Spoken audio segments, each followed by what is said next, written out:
Cheers, I do buckaroos. How the heck are you? One more time with feeling. So I just found this one out in my magical beer fridge. So a friend sent this to me a while back, and I'm not sure how I overlooked it because I probably should have drank it the second he sent it to me. Anyways, I've had this for about 3 months now, and I just didn't realize it was there, I guess. It kind of got pushed to the back of the beer fridge.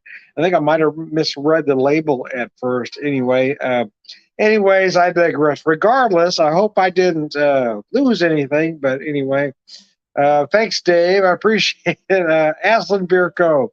Johann buys a Broat, Double India Pale Ale with pineapple. God almighty, my eyes do not want to focus. Mandarin orange and vanilla. So they kind of got this idea.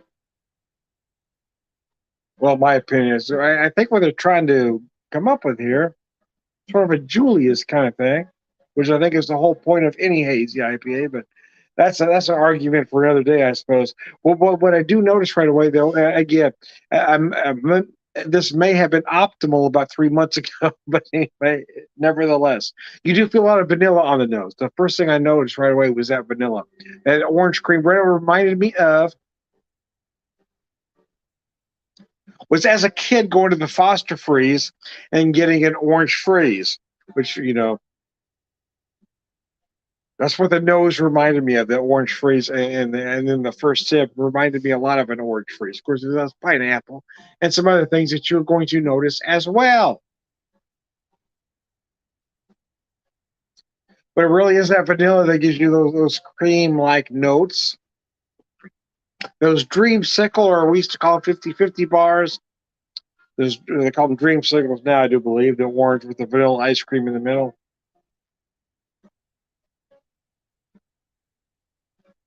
When I was a kid, they were called 50-50 bars.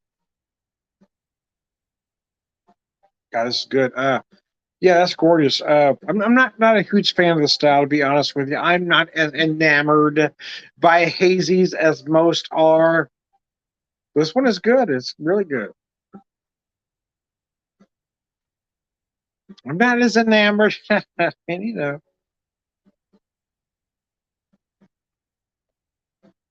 I do miss when an IPA was an actual IPA, right? When these big bold notes. Of course, you got the traditional IPA. Someone called them West. What's weird is that the West Coast, what was at one time called the West Coast, wasn't the Centennial IPA. It was that was your California IPA originally, which is big, intense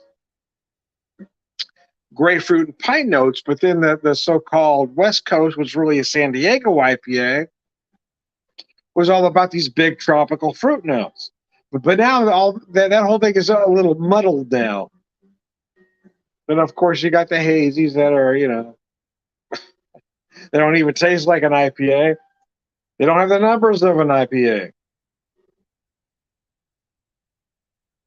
This one's very interesting, though. I got to be honest with you. I don't know how much I've lost. I cannot answer to that by not popping it the very second it was shipped to me. But what I will tell you is that I feel all the notes that, I mean, I feel the mandarin orange. I feel the pineapple. I feel the vanilla in a great big way. Now, I don't know how many of notes have morphed into something else because I've let it sit in my fridge for 3 months. I didn't realize, man. And no, the funny thing is, he sent me a lot of stouts, and I think maybe I misread the label. I might not have been paying attention because I was drinking the stouts. I didn't realize this one was still there. How did I overlook a double IPA? I have no idea, but I did. There's been sitting in my fridge for 3 months. My bad. This one's on me, man. I will tell you though, I can't speak to if it has lost anything or not. What I can speak to is the fact that it is absolutely delicious. This is a brilliant beer. So if it has lost a step, wow. Wow, man. If it has lost a step, wow, this thing is impressive. Because I'm kind of wondering if maybe the vanilla has stepped up because that vanilla is so powerful. It really again, it's that illusion of a freeze, right? An orange pineapple freeze, if you will. If I had some orange juice and pineapple juice and I toss some vanilla ice cream in there, that's the nose I'm getting right here. Oh gosh, this is absolutely gorgeous, man. I would not lie to you. In the immortal words of Delbert McClinton from the song "The Rub," the Rub, one of the greatest lines in the song I think that was ever written. I might mislead you. We get two people talking. I might mislead you, but he said I might mislead you, but I never lied to you. And I said, hell, that's the way things ought to be. The Rub. I might mislead you, but I never lied to you. Oh man, that line is just genius. Anyway, anyways. Uh, anyways, I digress. I might mislead you, but I never lied to you. Hell, that's the way things ought to be. I love that too. Anyways, I digress. But I digress, man. I digress.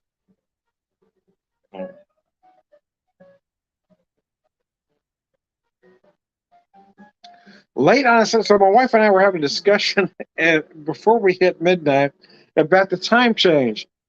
And then we both realized, I said, um, oh, it's midnight. No, it's not midnight. It's now 1 o'clock. We went from midnight, so now it's a really late video. I didn't plan on doing a really late video, but now went from doing a midnight video, 10 o'clock on the West Coast, to 1 o'clock video, 11 o'clock. Hell, shit happens. It's late. No, I'm tired. Now I lost an hour. Thank you very much. I don't know, man. I guess there is some debate about daylight saving time. My opinion is I understand why it was implemented in the first place. I really do. And I think it made sense, but I don't think it makes sense anymore. We don't need that extra. It was meant to help the farmers have a little extra time, but it just doesn't make sense anymore. I mean, the states that have opted out, it just makes sense. I just wish, as a country, we'd opt out of it. Just get back to having one time the whole entire freaking year, and be done with us moving forward, and springing forward and falling back, because it just doesn't make sense anymore. The way our society is now, it just doesn't make sense. It just doesn't make sense. It just doesn't matter.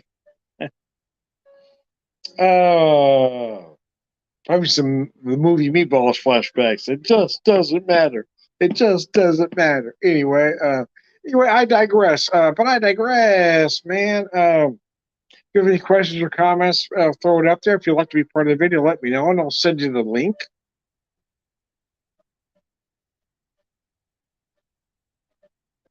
Anyway, Aslin Beer Co. Johann buys a Broat. This is very.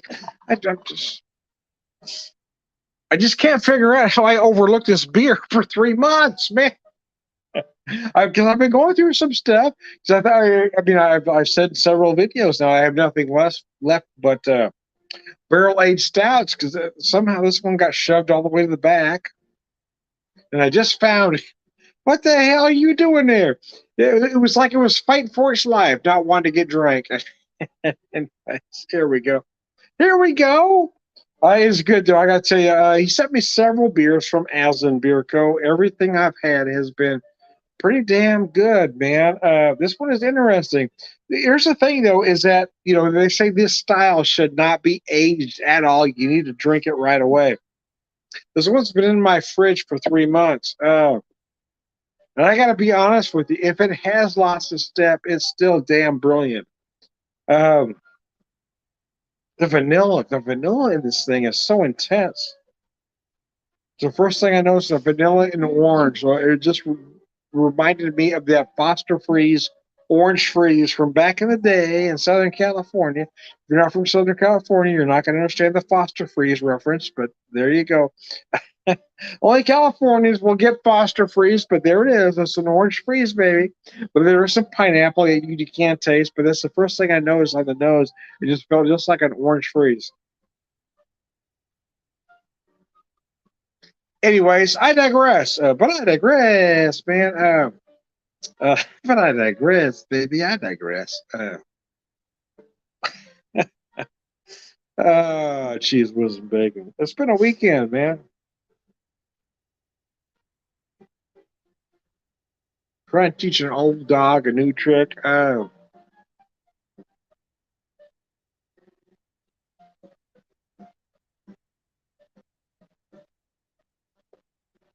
It's not that us old folks can't learn something new. It just takes a little bit of time. It's just, because you think of, well, you're just learning one new thing. How difficult can it be? But the truth is, it's more than just learning one new thing. It's about retraining your mind to come to look at things in a whole different way. That's the point about teaching an old dog a new trick. Is that it's not that an old dog can't learn a new trick. Is that they have to come about it in a slightly different way.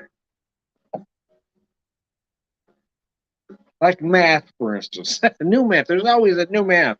Every generation has a new math. Now, it's not like this old guys can't solve the new math, but we just have to come to the conclusion in a different way. That was always my issue, too, is that I could always come up with the correct answer, but I could not do it the way they wanted me to do it. My mind didn't work in that particular way. And I always thought that was bizarre, right? Was that they didn't care if you had the right answer, they cared about how you got to that right answer. And that kind of felt a lot like indoctrination to me. Why do you care how I get the right answer? Why does it matter that my steps are different? Why does it matter? It kind of felt like you're trying to make everybody be the same person. If we all have to come to the same conclusion the same way, isn't that a little bit? Again, has our society always been leaning to a fascist society? Again, if the right answer is what matters, why does it matter how I get to that right answer? And I've never found anybody that can give me a good answer to that question. That was always my issue, though, is that uh, I had to have a minimum of I had to have a minimum, yeah, a minimum. I had to get at least an 86 on a test to pass my algebra final.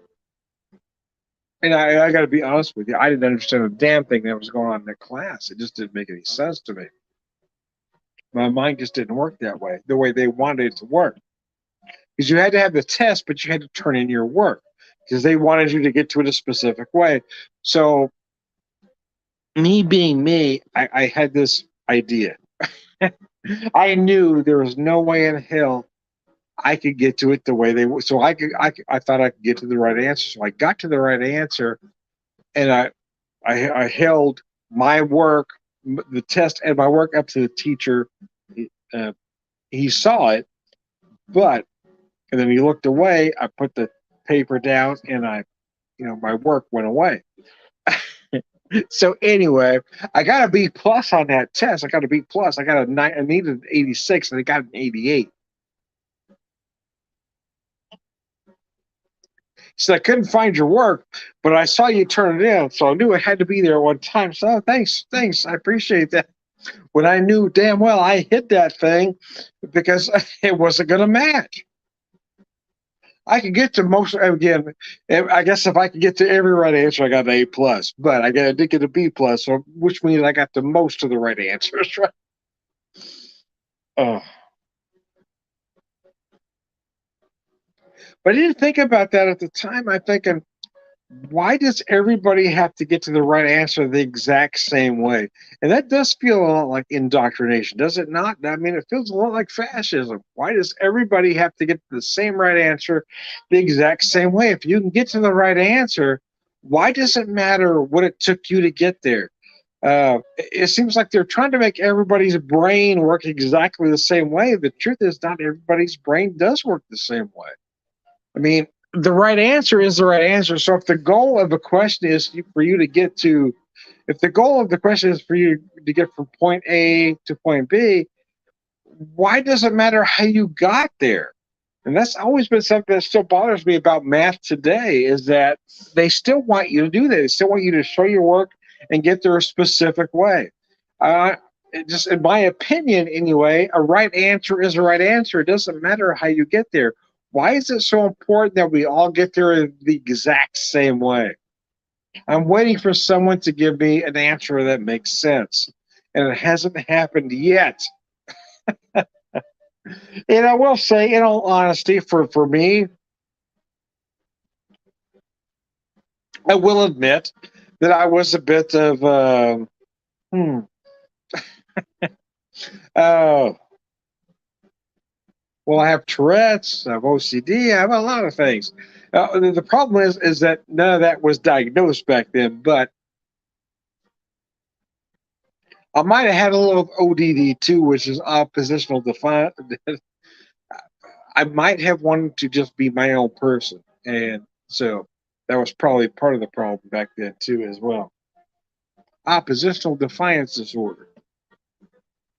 I've never been diagnosed with that, but I have an idea that might have been an issue.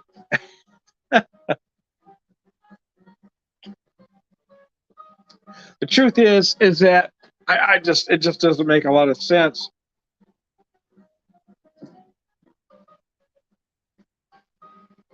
why everybody has to come to the same conclusion the exact same way. That doesn't make sense to me at all. And I've yet to find anybody to give me a logical conclusion to why everything has to make sense to everybody the exact same. Well, we're not the same people. So, in my opinion, yeah, I think everybody should. I would love to have a class of 30 people coming to the exact same conclusion 15 different ways. And I think that would be the perfect society. The fact that we want a society that has 30 kids in class coming to the exact same conclusion the exact same way, that feels a lot like fascism to me. Anyways, back to the beer. Hey, Aslin Beer Co. This thing is absolutely gorgeous.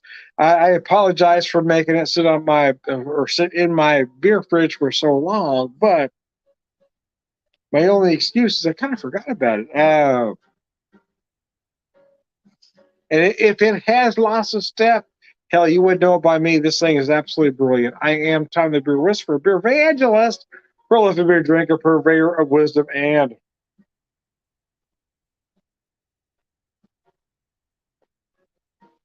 a wrong good guy. Cheers.